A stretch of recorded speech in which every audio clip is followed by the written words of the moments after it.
Hey everybody, welcome to our session on commas and other punctuation delights. This is the first out of a few videos on punctuation. So let's get started. As you all know at this point, I'm Isabel May, one of your instructors, also director of the Writing Center. So let's just talk generally about the comma and punctuation and what it does. So we're going to spend most of our time today on the comma, which is really the basic punctuation sign, right? It's the one that a lot of writers, many of us struggle with. What basically the main function of a comma is, it indicates a pause in a sentence.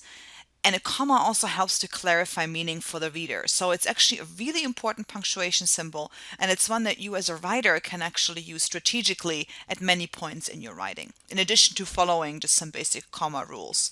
So just as a brief example, if you read the sentence, London, one of the largest cities in the world, is now visited by 16 million people a year. Seems like there's something missing. There's information after London, one of the largest cities in the world, is now visited by 60 million people a year. It's a lot improved by adding commas to bracket off this additional information. London, comma, one of the largest cities in the world, comma, is now visited by 16 million people a year.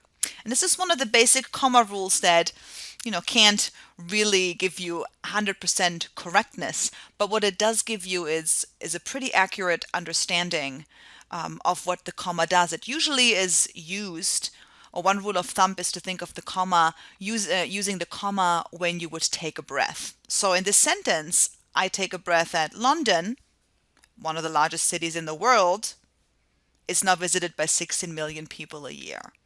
So that's the basic function of a comma, is to really help us make sense of the different parts of a sentence.